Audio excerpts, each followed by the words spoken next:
You're never too busy, too tired, too old, or too anything to pursue your dreams. Welcome to the Distracted Dreamer podcast, where you'll learn how to move all those never-ending distractions aside and chase your dreams with confidence.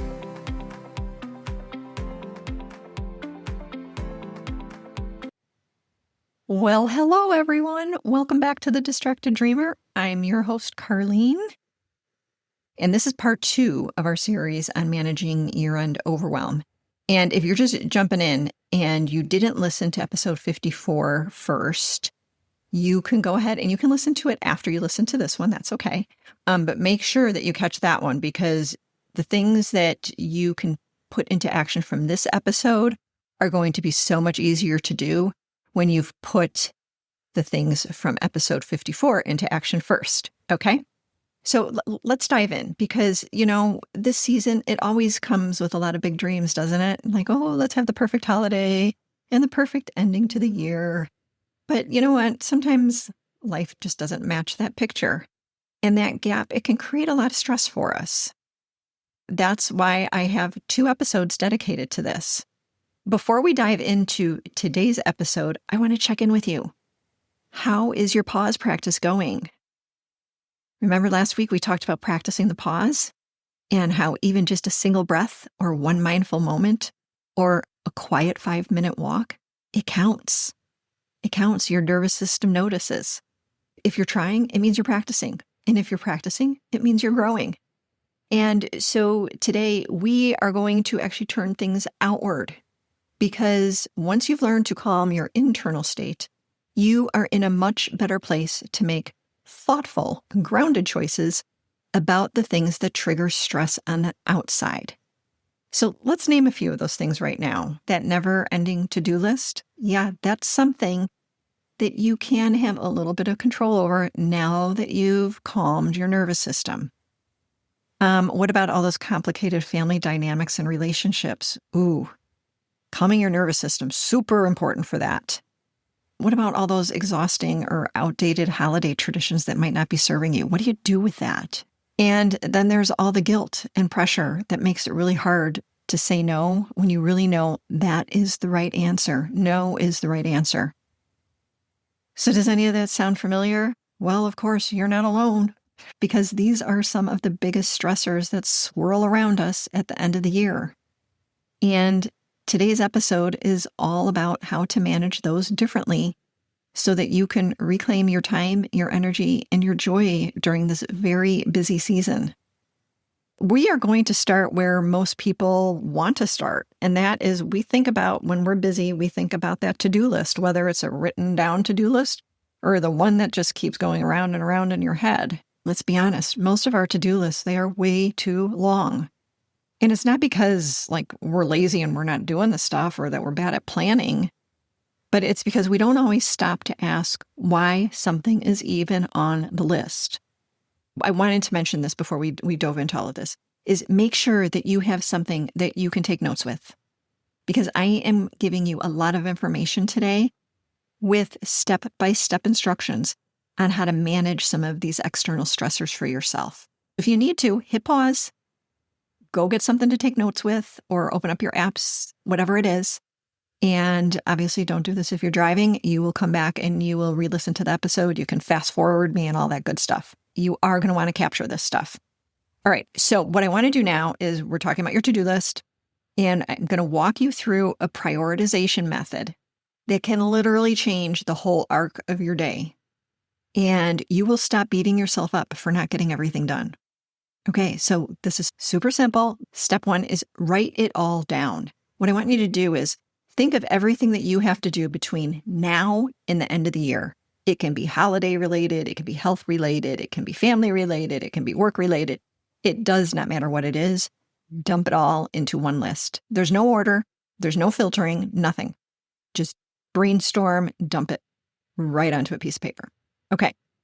Step 2 is to run each task through some filters. There are 3 filters. There's impact filters, there's time filters, and there's consequence filters. We are going to start with the impact filters. So The filters are basically questions. Step 2, what you want to do is you're going to run each of your tasks through these filters. We're going to start with the impact filters. There's 3 impact filters, which are basically 3 questions. The first one is, why is this important? The second impact filter is, what's the outcome I want? And the third, is this a must do or a nice to do?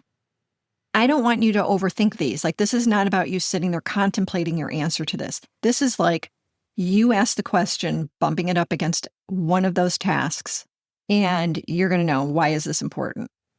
And if you're like, I don't know why this is important, that's a sign. Maybe it shouldn't be on your to-do list. If you don't know what the outcome is that you want from it, that might be a sign. It shouldn't be on your to-do list. And is this a must do or a nice to do? If you are questioning that, it's probably a nice to do.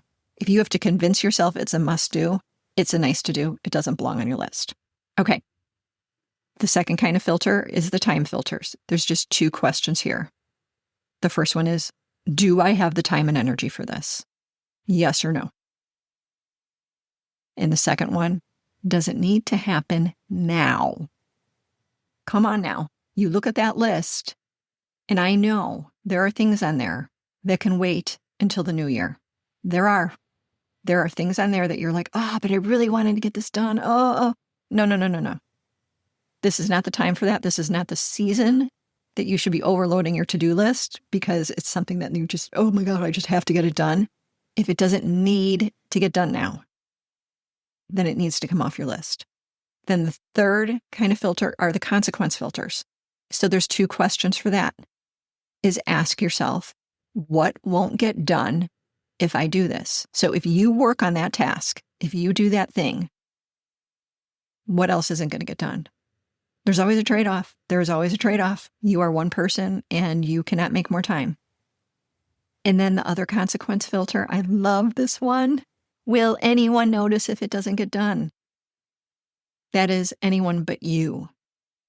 And I guarantee if it is something that no one else will notice will get done, maybe you won't notice if it doesn't get done either. Have you ever had like something on your to-do list and then you go back and a month later and you're like, I don't even know what I meant when I wrote this? Like, that happens all the time to me. I'm like, what was I thinking when I wrote this? I don't even know what this has to do with anything that's important right now.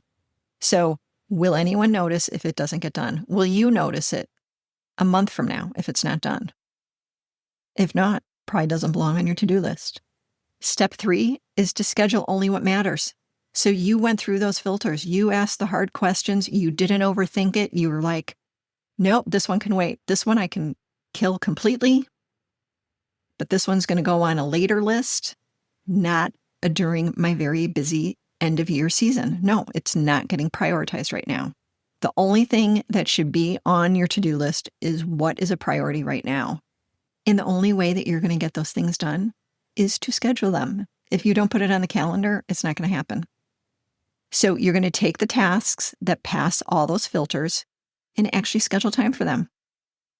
Put them in your planner, give them a home.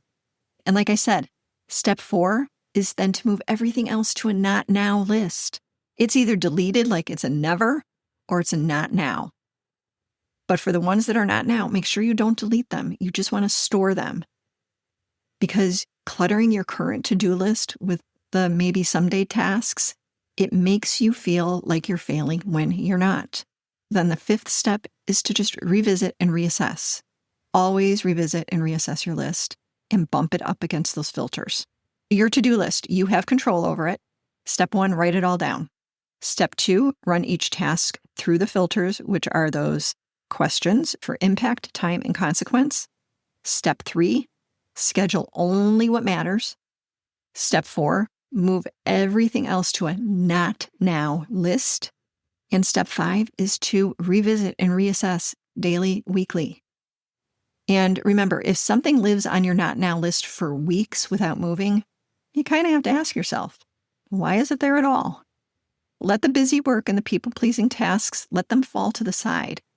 Because if it's not a hell yes, then it's a hell no. Here is the next biggest stressor at this time of year. It is managing relationships and triggers. This is the stuff that you can't schedule. This is the family dynamics. This is the passive-aggressive comments or getting steamrolled in a group conversation. Because listen, you can't exactly hop in a hot shower when someone says something triggering at dinner, right? We learned that if you get in a hot shower, that will help calm your nervous system, but you can't do that. So you might want to go back to doing some deep breathing when these things happen. And so this is where nervous system regulation, it meets communication. First, breathe. That breath, it grounds you before you react.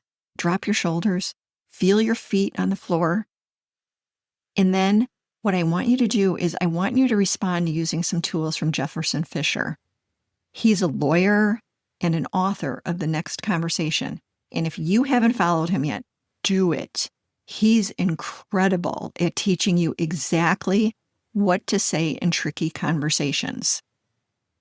So let me give you an example.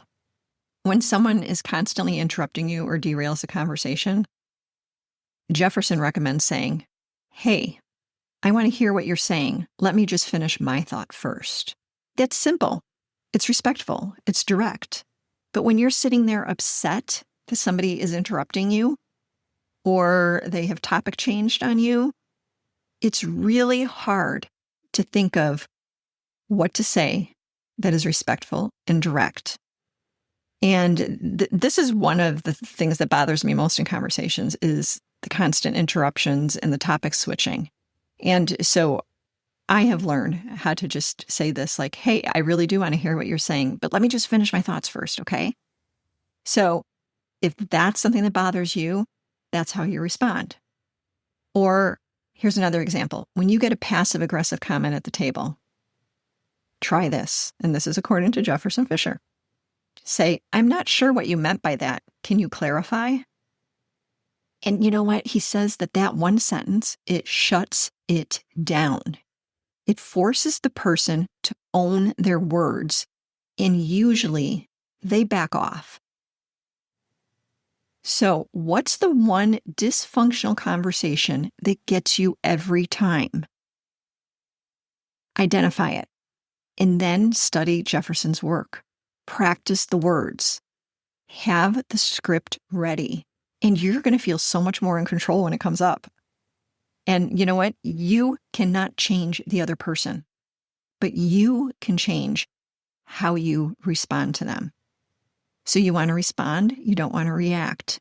Really think about what are those conversations. Just pick one or two, do a little research, go to Jefferson Fisher's Instagram, his LinkedIn, get his book.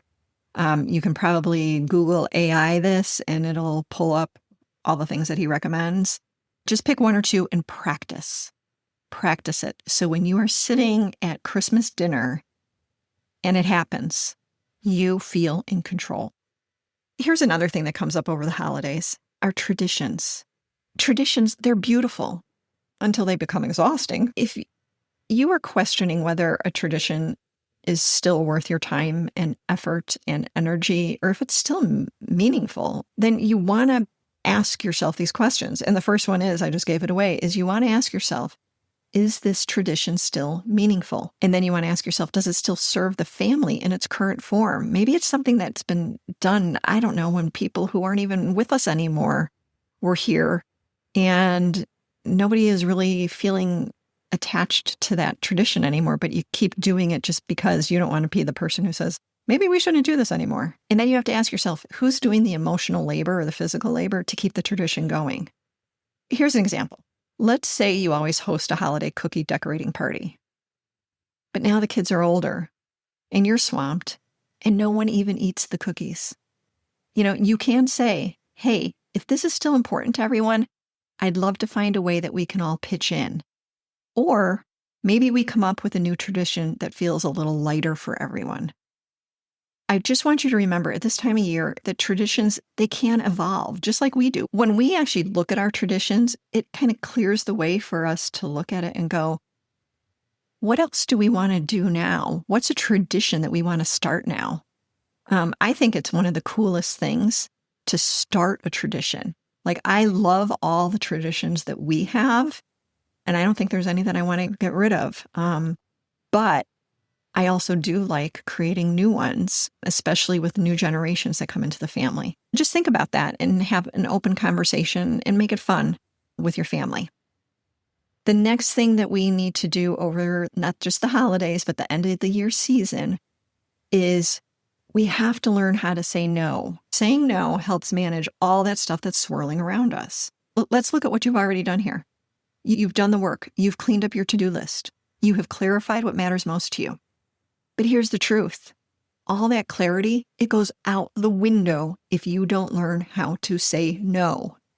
So every time someone asks you to do something, to help with an event, or to attend some gathering, or to join a project, you've got to bump that request up against what you've already prioritized for the rest of the year. That's why we started with your to-do list.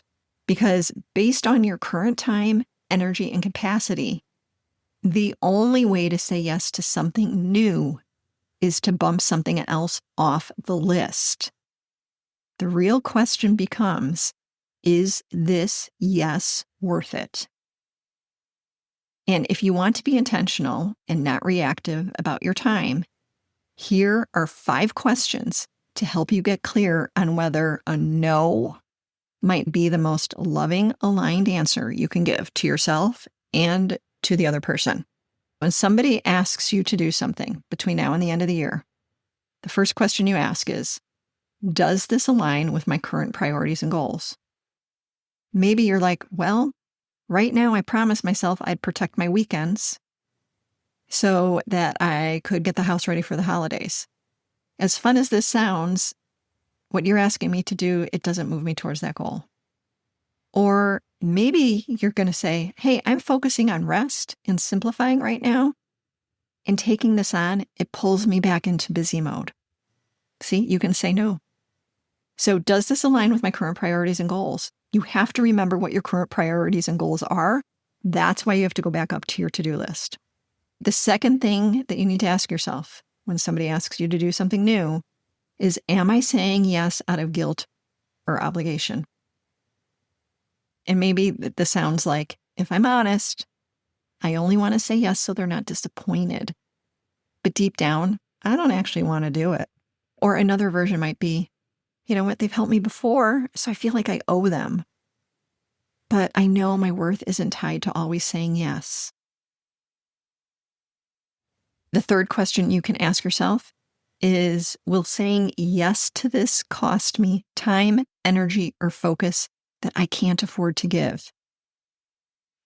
Maybe you're sitting there thinking, if I say yes, it means that I have to work late again. And I promised myself I'd stop doing that. Or maybe you're thinking, this sounds exciting, but I've already committed to 2 big projects. If I add this, something else, like my sleep, is going to suffer. Will saying yes cost me time, energy, or focus I can't afford to give? Here's the fourth question. Is this a should or a true want? If somebody asks you to do something and you're thinking, I feel like I should go because, well, it is a good networking opportunity, but I don't feel any real excitement about it. Yeah, it's probably a no. Or maybe you're thinking, everyone says I should say yes because, it's going to help me with my business or my career, but this really doesn't light me up. I'd rather wait for the right yes.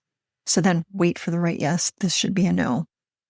Then the fifth question you want to ask yourself is, if I say yes to this, what am I saying no to? If I take this meeting, then I'm saying no to the block I protected on my calendar to work on another project. Or if I say yes to this extra shift, I'm saying no to dinner with my family, and that connection feels more important right now. Again, if those are things that you're hearing and feeling, it's something that you want to say no to then.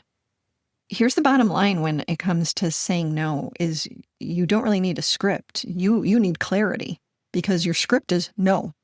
That's it. No. You don't need to explain your no. You just need to say no. The problem is you're not clear on why you should say no. And that clarity, it comes when you listen to your gut. Don't listen to the guilt. You got to listen to your gut. And you know what else? Before you give a yes that feels off, pause. You know how to pause now. We did it in the last episode. You're still practicing it, right? Pause before you say yes. You want to check in with your heart and your calendar because they aren't going to lie to you, I promise. The last thing that I want to cover today isn't necessarily about managing the stuff that's swirling around you. It's more about choosing the things that are swirling around you, and they're called glimmers. After you've done all the work that we just talked about, don't skip this part. This is so important. Glimmers, they're the opposite of triggers. They're the little sparks of calm, of peace, of connection or joy that tell your brain, hey, we're okay.